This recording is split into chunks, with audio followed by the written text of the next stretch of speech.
नमस्कार, जयतु भारतः GST and other laws discussion and analysis के आज के अंक में आपका स्वागत है।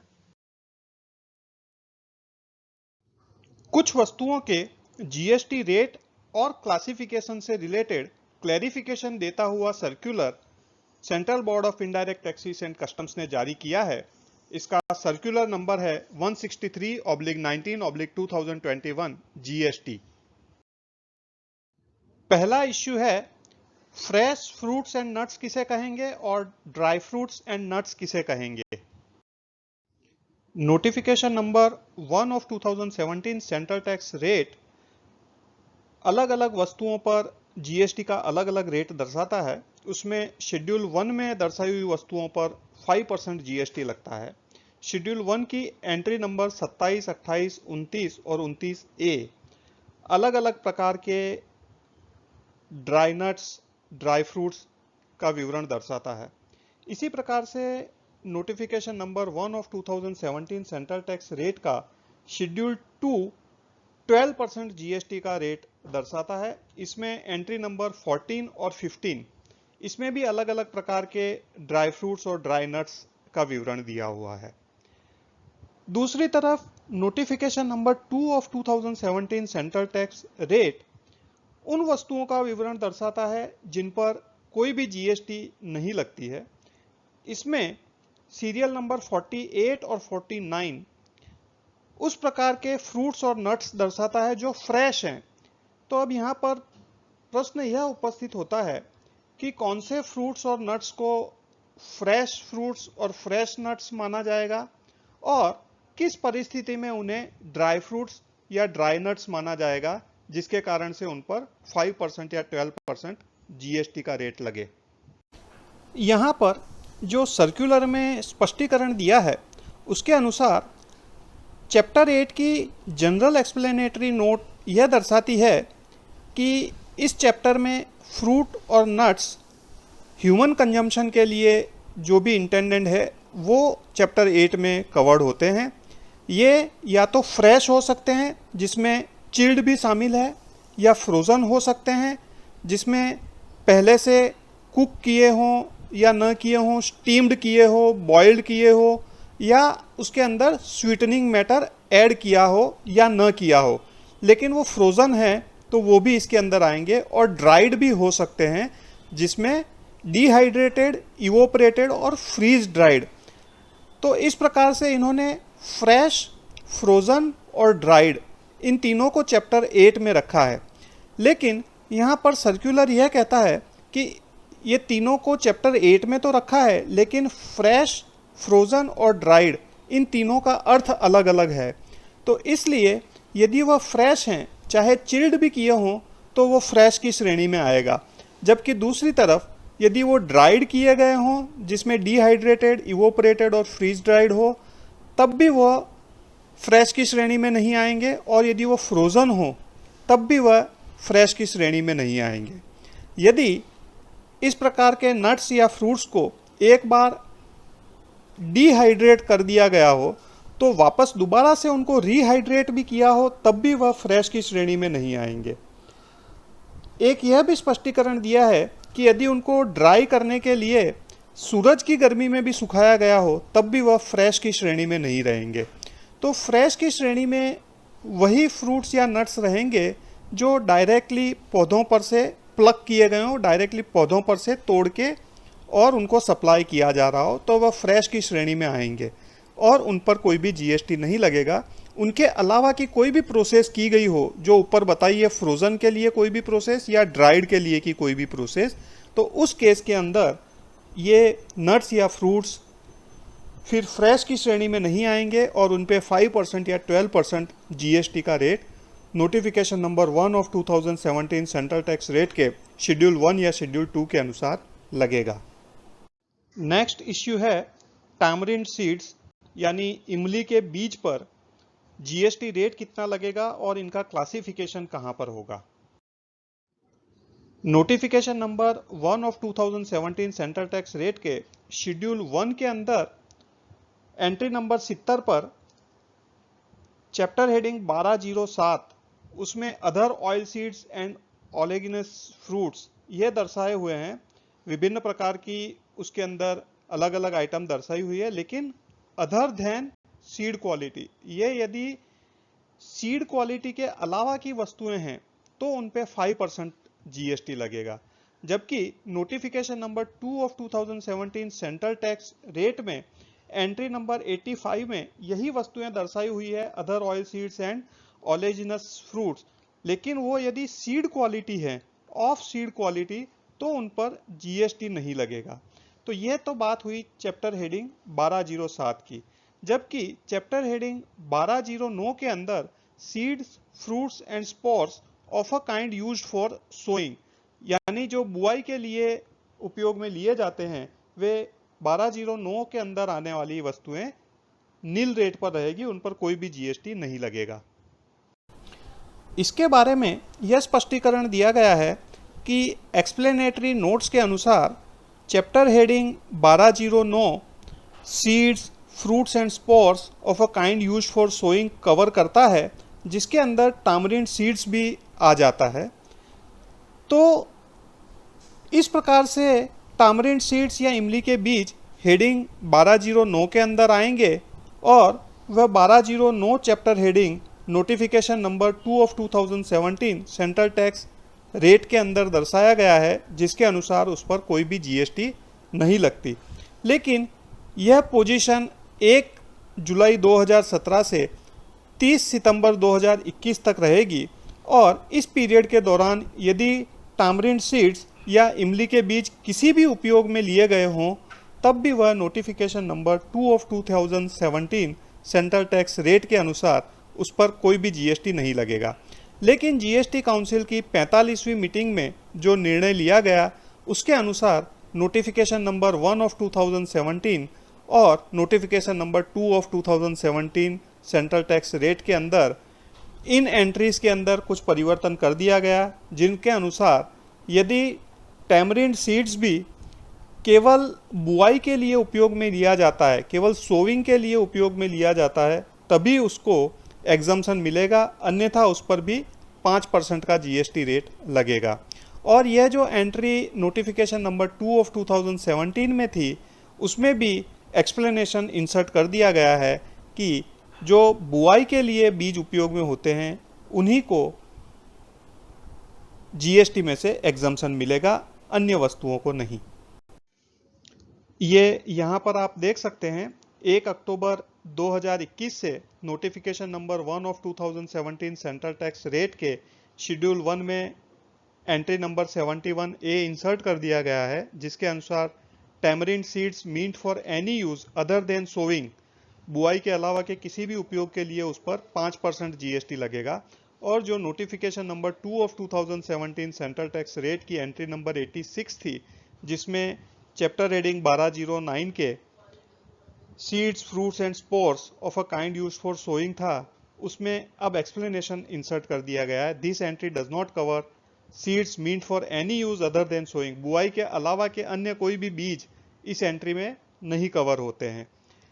तो इस प्रकार से जो ये अभी सर्कुलर के अंदर क्लैरिफिकेशन दिया गया है, यह पुराने पीरियड के लिए लागू रहेगा। 1 जुलाई 2017 से लेकर 30 सितंबर 2021 तक के लिए लागू रहेगा और उस पीरियड के दौरान इमली के बीज चाहे किसी भी उपयोग में लिए गए हों, उन पर जीएसटी नहीं लगेगा। नेक्स्ट क्लैरिफिकेशन कोपरा के बारे में है। Notification number 1 of 2017 central tax rate के शेड्यूल 1 की एंट्री 66 चैप्टर हेडिंग 1203 के अंतर्गत आने वाले कोपरा को दर्शाती है। इस प्रकार से कोपरा पर 5% जीएसटी लगता है, जबकि notification number 2 of 2017 central tax rate की एंट्री नंबर 47 चैप्टर हेडिंग 0801 में आने वाले कोकोनट, फ्रेश और ड्राइड वेदर और नॉट शेल्ड और पीड, यानी नारियल के बारे में दर्शाती है, चाहे वो फ्रेश हो या सुखाया गया हो, ड्राइड हो, और उसे छीला गया हो या न छीला गया हो, इस पर कोई भी जीएसटी नहीं लगता। तो अब नारियल और कोपरा, इन दोनों के बीच में फर्क करना थोड़ा मुश्किल पड़ रहा था, जबकि दोनों में जीएसटी का रेट अलग अलग था। कोकोनट पर या नारियल पर जीएसटी में से एग्जम्पशन है, जबकि कोपरा के अंदर 5% जीएसटी लगता है। तो इसलिए इसमें क्या फर्क है, यह क्लैरिफिकेशन इस सर्कुलर के माध्यम से दिया गया है। चैप्टर हेडिंग 1203 के एक्सप्लेनेटरी नोट के अनुसार नारियल का जो अंदर का सूखा हुआ गुदा है, जो सूखा हुआ पार्ट हो जाता है, उसे हम कोपरा कहते हैं और वह नारियल का तेल निकालने के काम में सामान्यतः आता है। जब नारियल के अंदर का कर्नेल या गुदा वह कोपरा बन जाता है, तब वह उसकी स्किन से या जो ब्राउन कलर का पार्ट होता है उससे अलग हो जाता है और वह नारियल के अंदर रहते रहते वो अलग होके कोपरा बन जाता है। उसके बाद में उस नारियल में से पूरा का पूरा कोपरा हम तभी बाहर निकाल पाते हैं जब वह कोपरा बन गया हो। पूरा कर्नल तभी बाहर निकाल पाते हैं जब वह कोपरा बन गया हो। एक बार वह कोपरा के फॉर्म में नारियल में से बाहर निकाल दिया, उसके बाद में चाहे तो उसे होल फॉर्म में अर्थात पूरा का पूरा कोपरा सप्लाई किया जा सकता है या उसे तोड़कर भी सप्लाई किया जा सकता है। तो इस प्रकार से कोपरा यदि हम समझना चाहें तो पूरा का पूरा जो नारियल का अंदर का पार्ट नारियल के अंदर रहते रहते ही अपने जो बाहर का जो हार्ड पार्ट है उससे अलग होकर अंदर एक अलग कोपरा बन जाए तो वह कोपरा के फॉर्म में आएगा और वह चैप्टर हेडिंग 1203 के अंदर आएगा।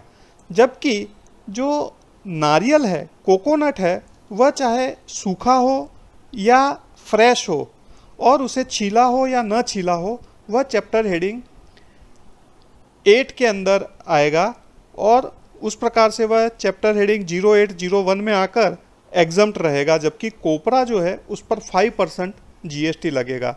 तो कोपरा को समझना और ड्राइड नारियल को, इन दोनों के बीच में जो बहुत ही बारीक फर्क है उसको इस क्लैरिफिकेशन से समझाने की कोशिश की है। नारियल के अंदर रहते रहते ही पूरा का पूरा जो नारियल का कर्नेल है, अंदर का जो गुदा, वह नारियल के अंदर ही अलग हो जाए तब वह कोपरा कहलाता है, अन्यथा वह ड्राइड नारियल के फॉर्म में कहलाएगा। Pure henna powder and leaves या मेहंदी के पत्ते और मेहंदी का पाउडर, उसका क्लासिफिकेशन और उन पर जीएसटी का रेट क्या होगा, इस पर भी स्पष्टीकरण दिया गया है। यह notification number 1 of 2017 central tax rate के शेड्यूल 1 में एंट्री नंबर 78 में वेजिटेबल प्रोडक्ट्स दर्शाए गए हैं और एंट्री नंबर 78A में मेहंदी पेस्ट इन कोन्स, कोन में जो मेहंदी का पेस्ट आता है वो दर्शाया गया है। उन दोनों ही चीज़ों पर 5% जीएसटी लगती है। यहाँ पर यह क्लैरिफाई किया गया है कि chapter heading 1404 vegetable products not elsewhere specified और इंक्लूडेड, उसके लिए है। उससे रिलेटेड जो एक्सप्लेनेटरी नोट्स है उसके अनुसार यह chapter heading 1404 raw vegetable materials of a kind use primarily in dyeing और टैनिंग, इसको कवर करता है। अर्थात जो कच्चा वेजिटेबल मटेरियल्स है जो मुख्यतः डाइंग अर्थात कलर करने में या टैनिंग, इसमें उपयोग में लाया जाता है, वह चैप्टर हेडिंग 1404 में आता है। इस प्रकार के जो डाइंग या टैनिंग करने वाले वेजिटेबल प्रोडक्ट्स हैं वे या तो डायरेक्टली उपयोग में लिए जा सकते हैं या वे अन्य डाइंग और टैनिंग एक्सट्रैक्ट के साथ में उपयोग में लिए जाते हैं। इस प्रकार का मटेरियल अनट्रीटेड भी हो सकता है, क्लीन्ड भी हो सकता है, ड्राइड, ग्राउंड और पाउडर्ड, इस प्रकार के किसी भी फॉर्म में हो सकता है, तो वह चैप्टर हेडिंग 1404 में आएगा। इस प्रकार से हम ये एक्सप्लेनेटरी नोट्स देखें तो यदि हेना पाउडर या मेहंदी का प्योर पाउडर है, वह चाहे डाइंग या टैनिंग के उपयोग में भी आता हो, तो उसका क्लासिफिकेशन चैप्टर हेडिंग 1404 1990 में आएगा और उस पर नोटिफिकेशन नंबर 1 ऑफ 2017 के शेड्यूल 1 की एंट्री नंबर 78 के अनुसार 5% जीएसटी लगेगा। दूसरी प्रोडक्ट जो मेहंदी पेस्ट इन कोन्स है, वह चैप्टर हेडिंग 1404 में भी हो सकती है या 3305 में भी हो सकती है। 3305 कॉस्मेटिक्स से रिलेटेड है, लेकिन वह specifically serial number 78A of schedule 1 of notification number 1 of 2017 central tax rate में दर्शाया है कि मेहंदी पेस्ट इन कोन्स हो तो वह एंट्री 78A में आएगी और उस पर भी 5% GST लगेगा। इसके अलावा मेहंदी पाउडर की या मेहंदी की कोई अन्य प्रोडक्ट हो जिसमें अन्य कुछ चीज़ें ऐड की गई हो और वे अलग अलग उपयोग में ली जा रही हो, चाहे हेयर पे कलर करने के लिए या अन्य किसी भी उपयोग में, तो फिर उनका क्लासिफिकेशन कहाँ होगा और उन पर रेट क्या होगा वो देखना पड़ेगा। लेकिन यदि प्योर फॉर्म में हेना पाउडर या हेना लीव्स हैं, मेहंदी के पाउडर, मेहंदी के पत्ते हैं, तो उनका क्लासिफिकेशन चैप्टर हेडिंग 1404 1990 में और उस पर 5% GST लगेगा। यह स्पष्टीकरण दे दिया गया है। मीठी सुपारी और फ्लेवर्ड एंड कोटेड इलायची, सुगंधित इलायची के लिए भी स्पष्टीकरण दिया है। मीठी सुपारी के बारे में यह स्पष्टीकरण दिया है कि यह टैरिफ आइटम 2106 9030 के अंदर बेटल नट प्रोडक्ट, सुपारी के प्रोडक्ट के अंतर्गत क्लासिफाई होती है और उस पर 18% GST लगेगा notification number 1 of 2017 central tax rate के शेड्यूल 3 के सीरियल नंबर 23 के अनुसार। तो मीठी सुपारी के बारे में यह स्पष्टता दे दी गई है कि उस पर 18% GST लगेगा। फ्लेवर्ड एंड कोटेड इलायची, इसके अंदर जनरली कार्डामम सीड्स यानी इलायची के दाने, एरोमेटिक स्पाइसेस जो सुगंधित अन्य मसाले हैं वे, सिल्वर लीफ चांदी की वरक ऊपर लगती है, सेफ्रॉन अर्थात केसर, और आर्टिफिशियल स्वीटनर्स, मिठाई जो होती है आर्टिफिशियल मीठा उसको करते हैं। इन सब चीज़ों से यह फ्लेवर्ड और कोटेड इलायची बनाई जाती है। इट इज़ डिस्टिंक्ट फ्रॉम इलायची और कार्डामम, जो इलायची चैप्टर हेडिंग 908 के अंदर फॉल होती है, उससे यह फ्लेवर्ड एंड कोटेड इलायची अलग है। अब यहाँ पर जो ये क्लैरिफिकेशन दिया, it is clarified that flavoured and coated elaichi is a value added product and falls under sub heading 2106। यह वैल्यू एडेड प्रोडक्ट है और यह चैप्टर हेडिंग 2106 में फॉल होती है और इस प्रकार से इस पर 18% GST लगता है notification number 1 of 2017 central tax rate, उसका शेड्यूल 3 और सीरियल नंबर 23। लेकिन यहाँ पर यह स्पष्टीकरण तो दे दिया है। मेरा यहाँ पर एक यह सवाल है कि यह जो स्पष्टीकरण दिया है कि flavoured and coated elaichi is a value added product and falls under sub heading 2106, तो क्या वैल्यू एडेड प्रोडक्ट होने मात्र से चैप्टर 2106 के अंदर फॉल हो जाएगी, ना कि चैप्टर 908 में? क्योंकि जो चैप्टर 908 के अंदर विभिन्न स्पाइसेस या अलग अलग प्रकार के मसाले हैं, उनके लिए भी यह स्पष्टीकरण दिया गया है कि एक से अधिक यदि स्पाइसेस हों लेकिन उनके एसेंशियल कैरेक्टरिस्टिक्स यदि बदलते नहीं हैं तो वह चैप्टर 9 में ही क्लासीफाई होगा। तो यहाँ पर यह स्पष्टीकरण देना आवश्यक था कि क्या यह जो फ्लेवर्ड एंड कोटेड इलायची है, इसमें इलायची का एसेंशियल जो कैरेक्टर है वह बदल गया, इसलिए इसे चैप्टर हेडिंग 2106 में माना जाएगा, या बिना उसके एसेंशियल कैरेक्टरिस्ट के चेंज हुए भी केवल वैल्यू एडेड प्रोडक्ट होने मात्र से वह चैप्टर 2106 के अंदर क्लासीफाई हो जाएगी। ब्रूअर्स स्पेंट ग्रेन और इसी प्रकार के अन्य जो रेसिड्यू प्रोडक्ट्स हैं उनका क्लासिफिकेशन और GST रेट कितना होगा उसका भी स्पष्टीकरण दिया गया है।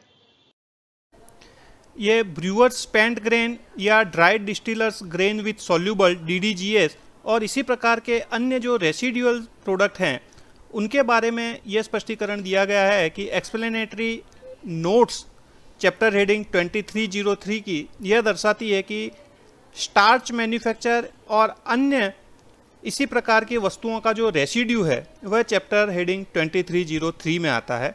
तो इसीलिए यह जो brewers spent grain, dried distillers grains with soluble और इसी प्रकार की जो वस्तुएं हैं वह चैप्टर हेडिंग 2303 में ही आएगी, उसी में क्लासीफाई होगी और उस पर notification number 1 of 2017 central tax rate के शेड्यूल 1 के सीरियल नंबर 104 के अंतर्गत GST का रेट 5% लागू होगा। नेक्स्ट इश्यू यह है कि चैप्टर हेडिंग 3006 में आने वाले फार्मास्यूटिकल गुड्स में क्या क्या वस्तुएं सम्मिलित हो सकती है। Notification number 1 of 2017 central tax rate के शेड्यूल 2 की एंट्री नंबर 65 में चैप्टर 3006 की pharmaceutical goods specified in note 4 to this chapter यह दर्शाया गया है और उसके बाद में कुछ वस्तुओं का डिस्क्रिप्शन दिया गया है। इसलिए यह एक कंफ्यूजन हुआ कि क्या यहाँ पर इस एंट्री में जो वस्तुएं लिखी गई है केवल उन्हीं वस्तुओं पर यह 12% जीएसटी लगेगा या अन्य वस्तुएं जो चैप्टर हेडिंग 3006 में आती है उन पर भी 12% का जीएसटी रेट लागू होगा। इस संदर्भ में यह क्लैरिफाई किया गया है कि सीरियल नंबर 65 जो है notification number 1 of 2017 central tax rate के सेकंड शेड्यूल का, उसमें चैप्टर 30 की नोट 4 का उल्लेख किया गया है और उसके बाद में जो वस्तुएं बताई है वह इलस्ट्रेटिव लिस्ट है, अर्थात वह केवल एक उदाहरण के रूप में दिए गए हैं, वह एग्जॉस्टिव लिस्ट नहीं है।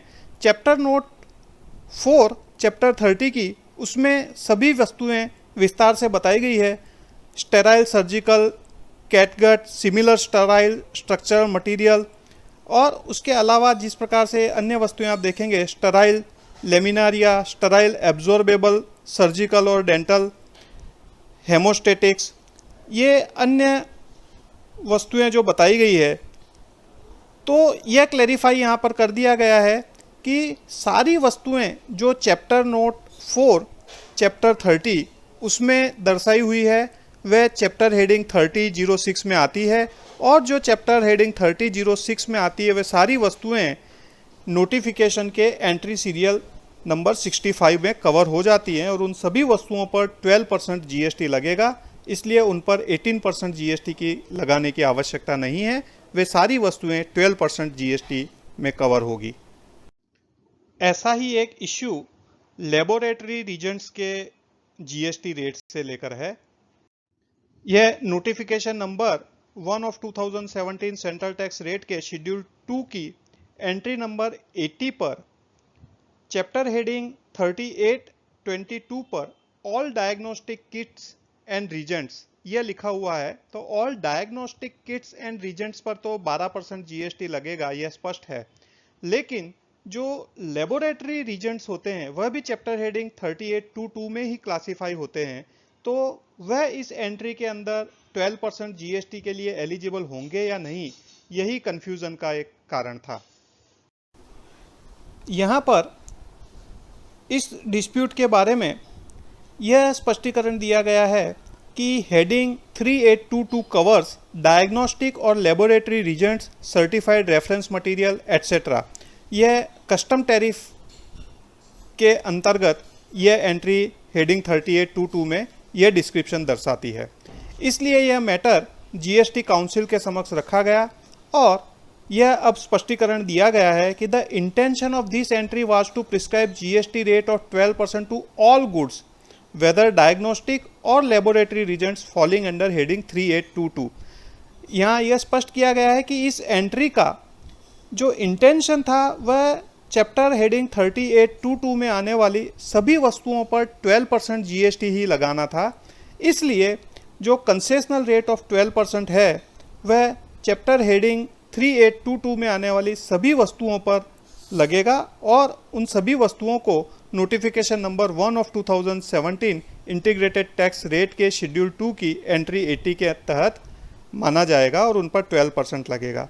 लेकिन मुझे लगता है कि जब इंटेंशन जीएसटी काउंसिल का यही था तो फिर नोटिफिकेशन की एंट्री भी अब करेक्ट कर देनी चाहिए। अभी भी नोटिफिकेशन की एंट्री के अंदर कोई भी संशोधन नहीं किया गया है, तो वह भी संशोधन करके जो इंटेंशन है जीएसटी काउंसिल का वह और स्पष्ट कर देना चाहिए। पेट्रोलियम प्रोडक्ट्स की एक स्टेट से दूसरे स्टेट की मूवमेंट के दौरान essentiality certificate her bar directorate general of hydrocarbon से लेने की जरूरत पड़ेगी या नहीं पड़ेगी, इसके बारे में यह स्पष्टीकरण दिया गया है।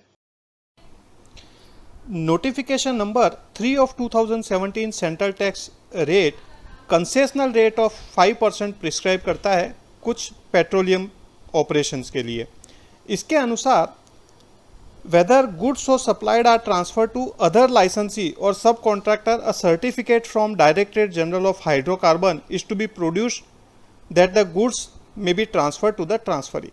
मतलब यदि अन्य किसी सब कॉन्ट्रैक्टर को या अन्य लाइसेंसी को ये प्रोडक्ट ट्रांसफ़र की जाती है तो हर बार डायरेक्टरेट जनरल ऑफ हाइड्रोकार्बन का सर्टिफिकेट होना आवश्यक है। अब जीएसटी के अंतर्गत किसी एक ही कंपनी की एक से अलग अलग राज्य में यदि उनकी ब्रांचेस हैं या उनकी अलग अलग डेपो है तो उनके लिए उन्हें डिस्टिंक्ट पर्सन माना जाता है, और एक स्टेट में से अलग दूसरे स्टेट में जब माल जाता है तो उसे भी सप्लाई गिना जाता है सेक्शन 7 के अनुसार। तो इसी संदर्भ में यह डाउट उपस्थित हुआ कि क्या सेम कंपनी यदि स्टॉक ट्रांसफ़र करती है या अपनी ब्रांच को ट्रांसफ़र करती है तो जीएसटी के एक्ट के हिसाब से क्योंकि उसे सप्लाई माना जाता है, तो इस प्रकार विदिन कंपनी यदि स्टॉक ट्रांसफ़र हो रहा है एक राज्य से दूसरे राज्य में तो वहाँ पर भी हर ट्रांजैक्शन के समय डायरेक्टरेट जनरल ऑफ हाइड्रोकार्बन का सर्टिफिकेट की आवश्यकता होगी। तो इस बारे में जीएसटी काउंसिल ने यह निर्णय लिया है कि हर बार इस प्रकार का इंटरस्टेट मूवमेंट के समय डायरेक्टरेट जनरल ऑफ हाइड्रोकार्बन के एसेंशियलिटी सर्टिफिकेट की आवश्यकता नहीं होगी, लेकिन इसके लिए the importer is required to maintain record and should be able to establish nexus between the stock transfer of goods and the description in the essentiality certificate. जो importer है जो यह इस प्रकार के स्टॉक ट्रांसफ़र कर रहा है उसको अपने यहाँ पर पर्याप्त रिकॉर्ड मेंटेन करने हैं जिसके आधार पर यह एस्टैब्लिश किया जा सके कि जो स्टॉक ट्रांसफ़र किया जा रहा है और उनका जो वस्तु का विवरण है वह सब मैच कर रहा है। इतनी आवश्यकता, इतनी प्रोसीजर उसे फॉलो करनी होगी। यूपीएस या इन्वर्टर के साथ में जो एक्सटर्नल बैटरी सेल की जाती है उसका क्लासिफिकेशन और उस पर जीएसटी रेट कितना होगा उसके बारे में भी स्पष्टीकरण दिया गया है। इस केस में मुख्य जो कन्फ्यूज़न है वह यही है कि यूपीएस सिस्टम और इन्वर्टर के साथ में जो बैटरी बेची जाती है, सप्लाई की जाती है, तो उसे चैप्टर हेडिंग 8507 में क्लासीफाई करके 28% पर जीएसटी लगेगा या हेडिंग 8504 में 18% पर जीएसटी लगेगा। चैप्टर हेडिंग 8504 वह यूपीएस और इन्वर्टर के लिए है, जबकि बैटरी के लिए चैप्टर हेडिंग 8507 है। तो यहाँ पर यह स्पष्टीकरण कर दिया गया है कि यूपीएस इन्वर्टर के साथ में जो एक्सटर्नल बैटरी सप्लाई की जाती है वह भले एक ही इनवॉइस के अंतर्गत सप्लाई की जाती हो, लेकिन दोनों ही वस्तुओं का अलग अलग प्राइस भी मालूम होता है और दोनों अलग अलग सेपरेटली आइडेंटिफाइबल भी होती है। इसलिए इन दोनों को सेपरेट सप्लाई माना जाएगा, भले वह एक ही इनवॉइस के अंदर सप्लाई की जा रही हो। तो जो यूपीएस और इन्वर्टर है उनका क्लासिफिकेशन चैप्टर हेडिंग 8504 के अंतर्गत होगा और उस पर 18% जीएसटी लगेगा, जबकि एक्सटर्नल बैटरीज का क्लासिफिकेशन चैप्टर हेडिंग 8507 में होगा और उन पर 28% जीएसटी लगेगा। यहाँ पर स्पष्ट रूप से वर्डिंग्स का यूज़ नहीं किया गया है, लेकिन यह कहने का अर्थ यही है कि इस प्रकार के सप्लाई को कंपोजिट सप्लाई नहीं माना जाएगा। जो एक्सटर्नल बैटरीज यूपीएस सिस्टम और इन्वर्टर के साथ में सप्लाई की है यह कंपोजिट सप्लाई नहीं है, लेकिन दोनों का अलग अलग सप्लाई है। रिन्यूएबल एनर्जी प्रोजेक्ट्स के बारे में भी 1 जुलाई 2017 से 31 दिसंबर 2018 के पीरियड के लिए कुछ स्पष्टीकरण मांगा गया, जो भी इस सर्कुलर के द्वारा क्लैरिफाई किया गया है। जो रिन्यूएबल एनर्जी प्रोजेक्ट्स हैं अलग अलग प्रकार के, उस पर 1 जनवरी 2019 से एक एक्सप्लेनेशन ऐड कर दिया गया और उसमें यह बताया गया कि क्योंकि इस प्रकार के प्रोजेक्ट में सप्लाई ऑफ गुड्स और सर्विसेज दोनों होते हैं और उनका अलग अलग रेशियो पता नहीं होता है, तो यह एक एक्सप्लेनेशन ऐड करके डीमिंग फिक्शन इंसर्ट कर दिया गया कि जिसमें 70% ग्रॉस वैल्यू गुड्स के सप्लाई की मानी जाएगी और 30% सर्विसेज के सप्लाई की मानी जाएगी। गुड्स का जो रेट था जीएसटी का वह 5% था, जो अभी 1 अक्टूबर 2021 से 12% के शेड्यूल में ले जाया गया, और सर्विसेज पर 18% जीएसटी का रेट था। तो 1 जनवरी 2019 से इस प्रकार की व्यवस्था एक्सप्लेनेशन इंसर्ट करके कर दी गई, जिसके कारण से गुड्स और सर्विसेज का अलग अलग कितना पोर्शन है वह जानने की अलग से आवश्यकता नहीं है, नोटिफिकेशन के एक्सप्लेनेशन से ही वह क्लैरिफाई हो गया। अब यहाँ पर रिप्रेजेंटेशन यह आया कि यह जो 1 जनवरी 2019 से जो स्पष्टीकरण आया, क्या उसका लाभ 1 जुलाई 2017 से 31 दिसंबर 2018 के बीच में भी लिया जा सकता है। तो जीएसटी काउंसिल ने अब यह निर्णय लिया गया है कि जो स्पेसिफाइड रिन्यूएबल एनर्जी प्रोजेक्ट्स हैं उन पर जीएसटी 1 जुलाई 2017 से 31 दिसंबर के बीच में भी 70-30 के रेशियो में 70% गुड्स का सप्लाई और 30% सर्विसेज का सप्लाई यह मानकर किया जा सकता है, जिस प्रकार से 1 जनवरी 2019 से यह रेशियो लागू हुआ है। तो पुराने पीरियड के लिए भी यह लागू कर दिया गया, लेकिन यहाँ पर यह भी स्पष्टता कर दी गई है कि इस प्रकार से गणना करने पर यदि ऐसा पाया जाता है कि किसी टैक्स पेयर ने ज़्यादा जीएसटी भर दिया है और अब उसे रिफंड लेने की आवश्यकता हो गई है, तो इस प्रकार का रिफंड उसे नहीं मिलेगा। यह स्पष्टीकरण तो दे दिया है, लेकिन मेरा यहाँ पर यह मत है कि इस प्रकार से रिट्रोस्पेक्टिव इफेक्ट किसी भी नोटिफिकेशन का या एक्सप्लेनेशन का केवल सर्कुलर इश्यू करने मात्र से देना उचित नहीं होगा। ज़्यादा उचित यह होता कि यदि इस नोटिफिकेशन जिससे यह एक्सप्लेनेशन इंसर्ट किया गया था उसको ही रिट्रोस्पेक्टिव इफेक्ट 1 जुलाई 2017 से दे दी जाती, और यहाँ पर यह रिफंड से रिलेटेड भी जो क्वेश्चन है कि रिफंड मिलेगा या नहीं मिलेगा, यह जीएसटी एक्ट के अंतर्गत डिसाइड होना चाहिए, ना कि एक सर्कुलर के माध्यम से। यह मेरा निजी मत है। ऐसा ही एक डिस्प्यूट फाइबर ड्रम्स के क्लासिफिकेशन और जीएसटी रेट के बारे में उपस्थित हुआ था। चैप्टर हेडिंग 4819 के अंतर्गत आने वाले कॉरुगेटेड बॉक्सेस एंड कार्टन्स, उन पर पहले जीएसटी का 12% रेट लगता था, जबकि अन्य कार्टन पर 18% लगता था, अर्थात यदि वो कॉरुगेटेड ना हो तो 18% लगता था।